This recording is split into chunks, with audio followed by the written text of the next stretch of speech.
house believe that the marriage should have the expiry date. Before I come to my substantive speech, there are some points of rebuttals. The first is, the first speaker of the proposition team said that it's okay to have an expiry date. But when we're keep an eye, when the second speaker talk about, yes, it's okay to have expiry date, so they will do their best to solve their problems. Ladies and gentlemen, it's contradictory. They're really pro in us, ladies and gentlemen. Yes, this is our proposal to fix our problems so we can continue our marriage life, ladies and gentlemen. That's being contradictory between the first and the second speaker of the proposition team. I think they didn't have engagement between of them, ladies and gentlemen. And then the second is, they say that, back on to their speech, that the first speaker said that it's okay to have a different argument, so in the end of the day, they have the expiry date, so they can divorce. But ladies and gentlemen, this is where we disagree for this kind of thing, ladies and gentlemen. Because why? Because we know that the purpose of the marriage, purpose of the love is about being a commitment between one and each other,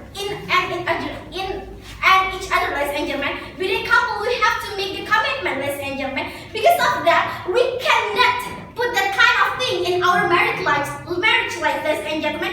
It seems like they can make it easier. Like, yes, we've been having a different argument in our marriage life. But in the end of the day, yes, we have been divorced because of the expiry date. So all of the couples will make it easier to being divorced because of the expiry date, ladies and gentlemen. And this is why we have to disagree with this motion, ladies and gentlemen, because we know that the purpose of the marriage and the love is being in the very first place, ladies and gentlemen. And they said about their children will bring to our parents, and another parents will taking care and still taking eye of their children. But ladies and gentlemen, in here we have to talk about the children. Children, they're really, when they grow up, they know that their parents have been divorced, ladies and gentlemen. They will know, but okay, I didn't have love from my mother or my father, ladies and gentlemen. They're not living in the one room, in the one house, I mean. So it will break their mentality, ladies and gentlemen. I'm as being the children's, when my mom and dad are divorced because of the expiry date policies, means that I'm really being the mental health, ladies and gentlemen. It's really break our mental health, ladies and gentlemen. So I cannot live with my mom or my father too, because or my mom or my father's, because only because of the kinds of the policies. And then because of the rebuttals, I think that the proposition team agreed with our proposal. Okay, welcome to my substantive speech. I will be comparing between the two kinds, dating and marriage.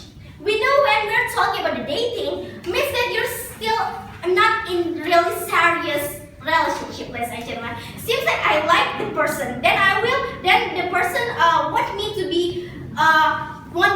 be his girlfriends. So I will say yes, because I think that we are really comforted in others. So that's really not really a serious relationship, ladies and gentlemen. But when we're talking about the marriage is really a sacred thing, ladies and gentlemen. Don't you think why the people keep thinking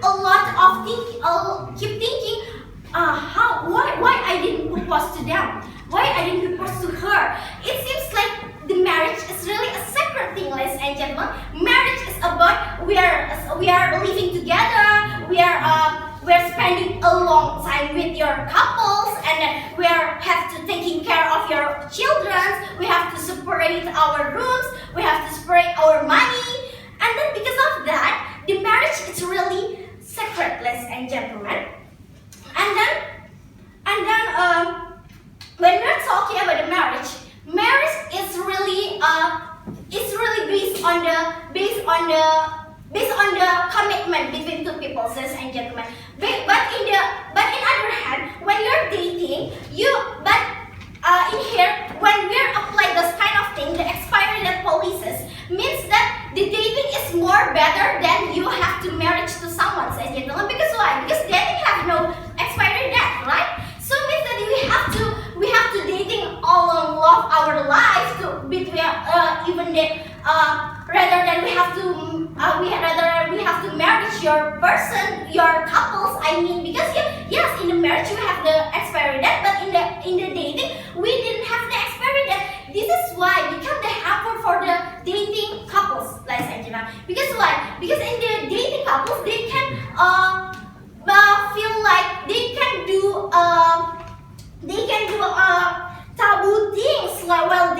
like they are having a children without any engagement, and then the proof of love is not really fulfilled, ladies and gentlemen. Because of that, we have to stop all of these kind of things. We have to stop the couples that doing the taboo thing while we are dating, but did not have to apply the expiry date, ladies and gentlemen. And then the second is I will talk about the children's. Like I said before, the children's mentality health is really the first thing, the first place that we have to think about when we are become a parents, ladies and gentlemen. Our children is we have to spread our love to our children. So how about in the end of the day we have to divorce, and how about my children? Even though my children have gone to me, and then they didn't have to live with their papa, but in here we have to think about the children. Children still keep asking, where's my papa? Where's my papa? Mom, where's my papa? Because they're not living in the same house, ladies and gentlemen. They not living in the same room, ladies and gentlemen. Even though your papa will come in twice a week, but ladies and gentlemen, in here we have to think about the mentality of the children. They still keep asking. They still have to get more love from your papa or your mama, I think. And then because of that, whereas the opposition team really disagree with this motion. Thank you.